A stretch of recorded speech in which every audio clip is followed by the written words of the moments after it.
Hello dear students, class 10 physics के course में आप लोगों का वेलकम। हम यूनिट नंबर 10 जो था वो स्टडी कर रहे थे। ऑलमोस्ट वो चैप्टर हमने कंप्लीट कर लिया। उसके जितने टॉपिक थे उसको हमने सिंपल हार्मोनिक मोशन से लेकर रिपल टैंक तक सभी टॉपिक्स को बड़ी डिटेल से देखा। आज सिंपल हार्मोनिक मोशन का जो हमारा टॉपिक है वो न्यूमेरिकल प्रॉब्लम्स हैं। उनमें से हाफ जो है वो हम इस लेक्चर में स्टडी करेंगे, हाफ प्रॉब्लम जो है वो हम इंशाल्लाह अपने नेक्स्ट लेक्चर के अंदर स्टडी करेंगे। So the first problem is the time period of a simple pendulum is 2 second. अगर आपको याद हो कि सिंपल पेंडुलम के अंदर हमने जब टाइम पीरियड को कैलकुलेट किया था तो वहाँ पे इन सारी चीज़ों को हमने डिस्कस किया था। उसकी जो एनिमेशन वीडियो थी उसके अंदर भी कि टाइम पीरियड जो होता है वो किन दो चीज़ों के ऊपर वेरी करता है। उसमें फर्स्ट वन थी लेंथ एंड सेकेंड वन था जो ग्रेविटेशनल एक्सेलरेशन होता है, हमारे पास जी की वैल्यू होती है। वो मुख्तलिफ हो सकती है, फॉर एग्जांपल अर्थ के ऊपर मुख्तलिफ होती है और मून के ऊपर वो मुख्तलिफ होती है। इसी तरीके से मुख्तलिफ सिचुएशंस के अंदर जी की वैल्यू जो होती है वो भी वेरी करती है, वो चेंज होती है। So the time period of a simple pendulum is 2 second. What will be its length on the earth. उसकी लेंथ अर्थ के ऊपर क्या होगी? सबसे पहले तो हमने ये चीज़ काउंट करनी है, इस फाइंड आउट करनी है इस न्यूमेरिकल के अंदर कि अगर टाइम पीरियड हमारे पास 2 सेकेंड था तो लेंथ कितनी होगी। और सेकंड पार्ट जो उसका है उसमें वो कहता है what will be its length on moon. और उसकी सेम अगर यही पेंडुलम है, उसका टाइम पीरियड 2 सेकेंड था तो उसकी लेंथ मून के ऊपर कितनी होगी। So g m is equal to, यानी कि ग्रेविटेशनल एक्सेलरेशन जो मून का है वो is equal to g e gravitational acceleration on earth divided by 6। मतलब उसका जो 6 पे अगर डिवाइड करें तो वो ग्रेविटेशनल मून बनता है। फिर g e is equal to 10 metre पर सेकेंड, जो हम नॉर्मल जो वैल्यू हम लेते हैं। So we know that time period जो है वो इज इक्वल टू था 2 pi under root l over g के। ये फार्मूला था जो हमने फाइंड आउट किया था सिंपल पेंडुलम के दौरान। अगर हमने टाइम पीरियड फाइंड आउट करना तो वो हम कैसे करेंगे। सो टाइम हमारे पास 2 सेकेंड्स है, लेंथ हमने फाइंड करनी है। जी एम की वैल्यू जो है वो हमारे पास है 10 divided by 6 is equal to 1.67 metre पर सेकेंड स्क्वायर। और ग्रेविटेशनल ऑन अर्थ जो है वो इज इक्वल टू है 10 मीटर पर सेकेंड। सो इसका सोल्यूशन है लेंथ ऑन अर्थ हम सबसे पहले फाइंड करेंगे। T is equal to 2 pi under root l over g. And अगर हम दोनों साइड का स्क्वायर लें, taking square on both sides, तो t square is equal to आ जाएगा 2 pi square l over g. मतलब 2 के ऊपर भी स्क्वायर आ जाएगा, पाई के ऊपर भी स्क्वायर आ जाएगा, और एल ओवर जी के ऊपर जो स्क्वायर आएगा वो उसके साथ स्क्वायर और अंडर रूट एक दूसरे को कैंसिल कर देंगे। सो हमने फाइंड करना है एल।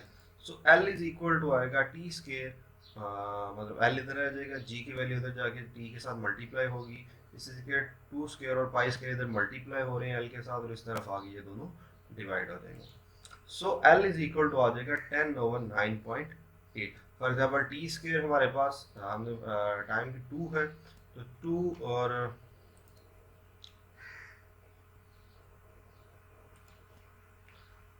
टी की वैल्यू 2, का स्क्वायर हमारे पास 4 आ जाएगा। इसी तरीके जी की वैल्यू हमारे पास कितनी है on earth is equal to 10 है हमारे पास, और 2 का स्क्वायर 4 डिवाइडेड बाय 4, और पाई की वैल्यू हमारे पास 3.14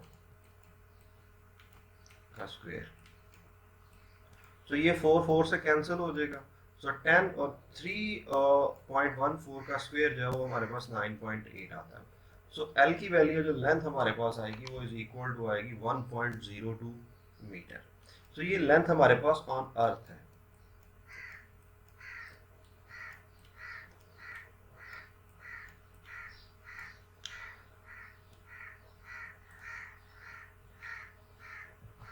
सो लेंथ ऑन मून हम देखते हैं सोल्यूशन के अंदर, उसमें same formula T is equal to 2 pi L over. यहाँ पे जो ग्रेविटेशनल एक्सेलरेशन है अब अर्थ की जगह पे अब हम मून का लेंगे। लास्ट स्लाइड के अंदर हमने देखा था कि जो मून के ग्रेविटेशनल एक्सेलरेशन है वो 1.67 मीटर पर सेकेंड स्क्वायर है। सो सेम यही इसका taking square on both side, तो t square is equal to, t की वैल्यू इधर एक स्क्वायर आ जाएगा, 2 का स्क्वायर आ जाएगा, पाई का स्क्वायर आ जाएगा, एल ओवर जी एम वैल्यू सिंपल स्क्वायर और अंडर रूट एक दूसरे के साथ कैंसल आउट हो जाएंगे।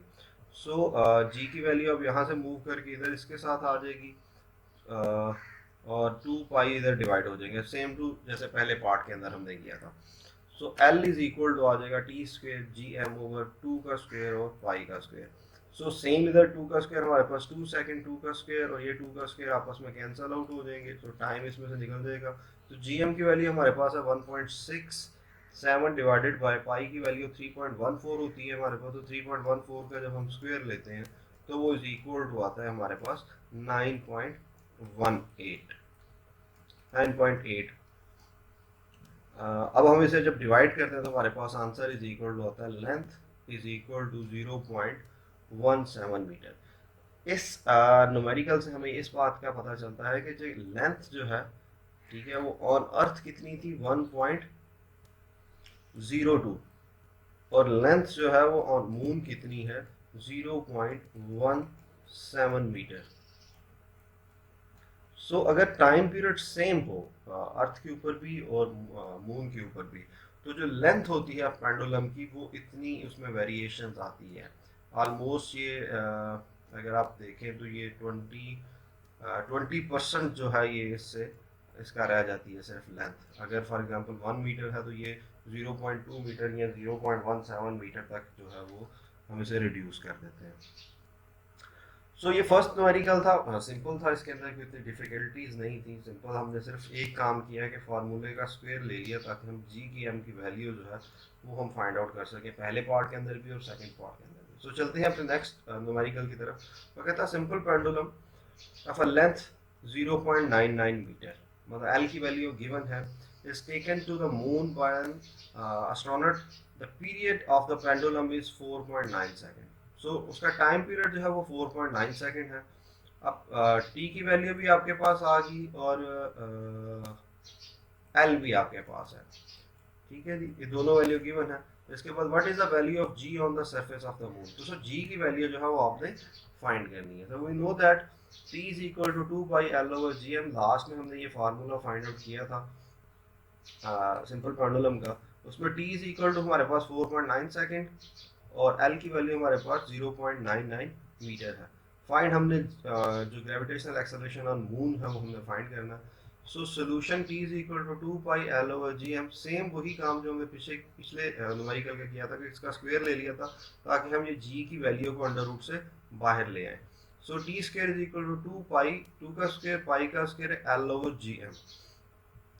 सो जी एम इधर मूव करेगा, इस तरफ आ जाएगा, और टी इधर से नीचे डिवाइड हो जाएगा, बाकी सारा कुछ वैसे का वैसा सेम रहेगा। सो 2 का स्क्वायर पाई का स्क्वायर ओवर 1, इसमें वैल्यू अगर पुट करें तो हमारे पास 2 का स्क्वायर 4 आ जाएगा, पाई का स्क्वायर जो है वो हमारे पास आ जाएगा और मल्टीप्लाई बाय 9.8। लेंथ है हमारे पास इसकी 0.99, और फिर जब हम डिवाइड करेंगे टी के स्क्वायर को तो टी का स्क्वायर हमारा 4.9, जब इसका स्क्वायर लेंगे तो ये ऑलमोस्ट हमारे पास 24 पॉइंट समथिंग के करीब वैल्यू जो है जो चली जाएगी। तो इन सारे को सॉल्व करने के बाद जो हमारे पास आंसर आएगा वो बनेगा जी की वैल्यू इज इक्वल टू आ जाएगी 1.63 मीटर पर सेकंड स्क्वायर। आप कैलकुलेटर का इस्तेमाल कर सकते हैं इजी अप्रोच के लिए, तो आप इसको इजीली सॉल्व कर सकते हैं। सो इसमें याद रखने वाला सिर्फ एक ही पॉइंट है कि एक आपको ये फॉर्मूला आना चाहिए और दूसरी जो चीज़ आपको आनी चाहिए वो इसका टेकिंग स्क्वायर लेना है। ये बात इस न्यूमेरिकल के अंदर आपने मेमोराइज करनी है कि क्योंकि जब आपने एल या जी की वैल्यू फाइंड आउट करनी है तो वो अंडर रूट के अंदर है, तो आप वैसे तो फाइंड नहीं कर सकते, तो फिर आपने इसको सॉल्व करने के लिए इनका जो है वो स्क्वायर लेना है। सो नेक्स्ट क्वेश्चन की तरफ चलते हैं। Find the time period of a simple pendulum of 1 metre length. Again वही क्वेश्चन है, टाइम पीरियड हमने टी की वैल्यू जो है वो हमने टाइम पीरियड जो है इसके अंदर हमने फाइंड आउट करना है। 1 मीटर लेंथ, लेंथ जो है वो हमें गिवन है, प्लेस्ड ऑन अर्थ, अर्थ के ऊपर वो प्लेस्ड है, एंड ऑन मून, अर्थ और मून दोनों के ऊपर है। The value of ji on the surface of a moon is 1/6 of its value of earth where g is equal to 10 metre. Same to same ये क्वेश्चन नंबर 1 जो था ये उसी तरह है उसमें, लेकिन हमने लेंथ फाइंड करनी थी, इसमें टाइम पीरियड जो है वो हमने फाइंड करना। So we know that t is equal to 2 pi l over g, वही फार्मूला जो पहले और दूसरे न्यूमेरिकल के अंदर हमने इस्तेमाल किया था, लेकिन यहाँ पे हम टाइम फाइंड करेंगे। Length is equal to 1 metre है हमारे पास, g की वैल्यू 1.67 मीटर पर सेकंड आ गई, जबकि अर्थ के ऊपर g की value 10 metre per second square है। सो सोल्यूशन इसका, the time period on earth हम फाइंड करेंगे। So t is equal to 2 pi l over g। Simply इसमें आप वैल्यू पुट करें, t की जगह पे t की वैल्यू पुट करें पाई l और g की वैल्यू अर्थ की वैल्यू। सो 2 पाई की वैल्यू आ जाएगी हमारे पास 3.14 अंडर रूट, एल की वैल्यू हमारे पास है 1 मीटर, जबकि जी की वैल्यू हमारे पास है 10। सो इसका जो आंसर है वो हमारे पास आएगा t is equal to 2 pi multiply 1 over 10, t is equal to 1.98 seconds almost. जैसे आप 2 सेकंड्स के अंदर भी लिख सकते हैं, बुक के अंदर इसका आंसर जो है वो उसने 2 सेकंड दिया हुआ। सो अप्रोक्सीमेटली है ये, इक्वल टू 2 सेकंड 1.98 है, तो ये 99 ही है, ऐसे हम 2 भी लिख सकते हैं। सो ये क्वेश्चन उससे भी आसान था पहले दोनों से, इसके अंदर तो हमने स्क्वायर भी नहीं लिया, सिंपली हमने इसमें सिंपल पेंडुलम के अंदर इसकी हमने वैल्यू पुट आउट कर दी है। सो क्वेश्चन नंबर मून के ऊपर अब हम इसका टाइम पीरियड काउंट करेंगे। तो t is equal to 2 pi l over g, यहाँ पे g m की वैल्यू आ जाएगी क्योंकि हम मून ले रहे हैं। सो उसका t टाइम पीरियड हम फाइंड करें, लेंथ 1 मीटर है, gm की वैल्यू हमारे पास 1.67 मीटर पर सेकंड है, और जब हम वैल्यू इसके अंदर हम पुट करेंगे t is equal to 2 pi l over ji m, तो t is equal to 2 multiply by 3.4, pi की वैल्यू 1 और यहाँ 1.67 सेकंड हो जाएगा। इन दोनों को डिवाइड करने के बाद जब हम इसका अंडर रूट लेंगे और सारे से मल्टीप्लाई करेंगे तो हमारे पास आंसर आएगा 4.9 सेकंड। सो पहले के अंदर लेंथ में वेरिएशन थी, इसके अंदर टाइम में वेरिएशन है। फॉर एग्जांपल इसका जो टाइम पीरियड है पिछले केस के अंदर अगर हम देखें तो 2 सेकंड्स था, और यहाँ पे हमने अर्थ के ऊपर जो है वो 5 सेकंड है ऑलमोस्ट। सो वेरिएशंस आप देख लें तकरीबन 150% जो है वो ज़्यादा है टाइम पीरियड जो है।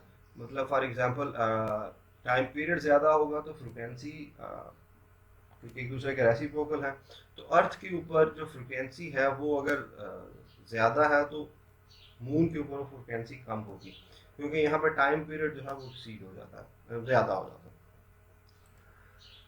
So next question, question number 4, simple pendulum completes one vibration in 2 seconds, one vibration in 2 seconds. So एक वाइब्रेशन अगर एक बॉडी जो है वो अपने मीन पोजीशन से सिंपल पेंडुलम के यहाँ से होके वापस आती है, ठीक है, वन वाइब्रेशन कंप्लीट करती है, मतलब इधर से बॉडी जो है वो इधर जाती है और फिर इधर से वापस आती है, तो उसको जो टाइम लगता है वो 2 सेकंड लगते हैं।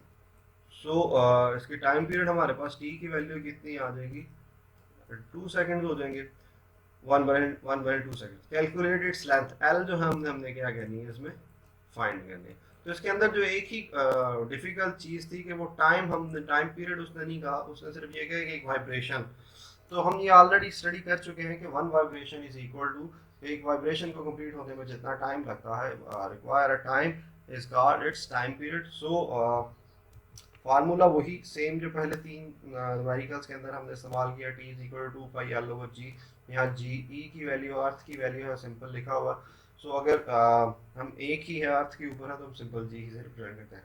t is equal to 2 seconds, l is equal हमने फाइंड करना है, g की वैल्यू 10 मीटर पर सेकंड है।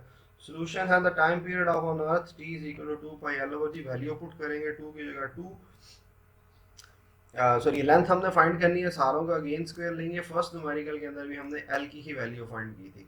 सो स्क्वायर लेने के बाद t square 2 pi l over g जो है उनसे अंडर रूट और स्क्वायर कैंसिल हो जाएंगे। सो g की वैल्यू जो है वो यहाँ पे डिवाइड हो रही है, इधर जाके मल्टीप्लाई हो जाएगी t के साथ, और 2 पाई मल्टीप्लाई है इधर आके वो दोनों डिवाइड हो जाएंगे। वैल्यू जब हम इनके अंदर पुट करेंगे तो आंसर आ जाएगा, t का अब 2 सेकंड है तो 2 सेकंड और 2 सेकंड ये और ये t की वैल्यू आपस में कैंसिल होगी, तो g की वैल्यू 10 डिवाइडेड बाय 9.8, और जब इसे डिवाइड करेंगे तो आंसर हमारे पास 1.02 मीटर जो है वो आंसर आ जाएगा। सो अगर एक वाइब्रेशन को कंप्लीट होने में 2 सेकंड्स लगते हैं और लेंथ जो है उसकी वो 1 मीटर अप्रोक्सीमेटली होती है, तो ग्रेविटेशनल एक्सेलरेशन जो है वो 10 होगा। तो ये तीन चीज़ें थी क्वेश्चन के अंदर हमारे पास, टी, एल और जी। इनमें से अगर कोई एक जी की वैल्यू तो फिक्स है, अर्थ के ऊपर, मून के ऊपर वो 1/6 अर्थ होती है। एल और टी की वैल्यू सिर्फ हम फाइंड आउट कर रहे हैं, अगर हमारे पास टी की वैल्यू नहीं है तो हम एल फाइंड कर रहे हैं, एल है तो टी फाइंड कर रहे हैं, अगर ये दोनों है तो फिर हम जी की वैल्यू भी फाइंड आउट कर सकते हैं। सो इनमें से कोई सी दो वैल्यू अगर हमें पता है तो तीसरी वैल्यू जो है वो हम फाइंड आउट कर सकते हैं। सो नेक्स्ट, और आज के लेक्चर का ये आखिरी numerical, if 100 waves passes through a point on a medium in 20 second. अगर वो कहता है 100 वेव्स जो हैं वो पास आउट होती हैं एक 20 सेकंड के अंदर, तो एक वेव को कितना टाइम लगेगा पास आउट होने में। तो हमने ये 100 वेव जो है वो 20 सेकंड में पास आउट होती हैं, तो वन वेव जो है उसको पास आउट होने में कितना टाइम लगेगा, वो होगा 20/100। इसमें मिस्टेक क्या होती है, लोग बच्चे जो है 100/20 कर देते हैं, सारा क्वेश्चन है 2 1 तो ये 1/5 आ जाएगा। So what is the frequency, हमने पहली चीज जो फाइंड करनी है वो है फ्रिक्वेंसी करनी है, दूसरी चीज हमने टाइम पीरियड फाइंड करना है, और थर्ड वन हमने फाइंड करना है कैलकुलेट द वेलोसिटी, इसकी हमने फाइंड करनी है। वेलोसिटी पता नहीं गुम होगी यहाँ से। तीसरी चीज पे वेलोसिटी फाइंड आउट करनी है। सो टाइम पीरियड सबसे पहले हम देखेंगे, इसका हम टाइम पीरियड फाइंड करेंगे तो फ्रिक्वेंसी फाइंड कर सकते हैं, फ्रिक्वेंसी फाइंड करेंगे तो हम टाइम पीरियड फाइंड कर सकते हैं, ये एक दूसरे के दोनों ही रेसिप्रोकल हैं। सो 100 वेव्स इन 20 सेकंड्स, तो टाइम पीरियड हमारे पास 20/100, तो ये अप्रोक्सीमेटली 0.2 सेकंड्स होगा। तो टाइम पीरियड अगर हम इसे डिवाइड करें 1/5 को, तो 1 को अंदर रखें, 5 को बाहर रखें, तो 0.0 तो 2 10। So T is equal to हमारे पास 0.2 सेकंड्स आ गया। अब हमें पता है कि फ्रिक्वेंसी जो होती है वो रेसिप्रोकल होती है टाइम पीरियड का, तो f is equal to 1/t। So f is equal to 5 hertz, यानी कि 1/0.2 है, तो पॉइंट खत्म किया तो ऊपर 0 2 1 और 2 5, और फ्रिक्वेंसी का यूनिट जो है वो हमारे पास हर्ट्ज है। तो ये हमारे पास फ्रिक्वेंसी आ जाएगी। दूसरा ये है कि हम फ्रिक्वेंसी भी डायरेक्ट फाइंड आउट कर सकते हैं। फॉर एग्जांपल यहाँ से अगर हम इससे करना है फ्रिक्वेंसी फाइंड आउट करनी है, तो हम सिंपल 100 वेव्स, ठीक है, 100 डिवाइडेड बाय हम 20 करें तो ये भी हमारे पास 5 आ जाता है। सो 5 हर्ट्ज जो है वो इसकी फ्रीक्वेंसी। आप फ्रीक्वेंसी पहले फाइंड आउट कर लें या टाइम पीरियड फाइंड आउट कर लें, इससे कोई फर्क नहीं पड़ता, अब दोनों मेथड जो है वो इस्तेमाल कर सकते हैं। सो आपने टाइम पीरियड भी फाइंड कर लिया, फ्रीक्वेंसी भी फाइंड कर ली, वेवलेंथ जो है वो हमारे पास 6 सेंटीमीटर है। तो इसके को देखते हुए v is equal to lambda f. So v is equal to velocity जो है हमने फाइंड करनी है, v is equal to lambda f होगा। तो लैम्डा की वैल्यू हमारे पास है 6 सेंटीमीटर। तो क्योंकि यूनिट जो है वो हमारे पास लेंथ का यूनिट जो है वो मीटर है, तो हम इसे मीटर में कन्वर्ट करेंगे तो 6 डिवाइडेड बाय 100 करेंगे, यानी कि इसे मीटर में कन्वर्ट करने के लिए, तो ये मीटर हो जाएगा, तो इसे लिखेंगे तो ये 0.06 मीटर आएगा। यहाँ पे जो यूनिट है हमारे पास सेंटीमीटर, तो सेंटीमीटर को हमने किस में कन्वर्ट कर लिया, मीटर के अंदर। So v is equal to 0.6 metre multiply by 5 is equal to आ जाएगा हमारे पास 3 मीटर पर second. So velocity of the wave is equal to होगी हमारे पास 3 मीटर पर सेकेंड।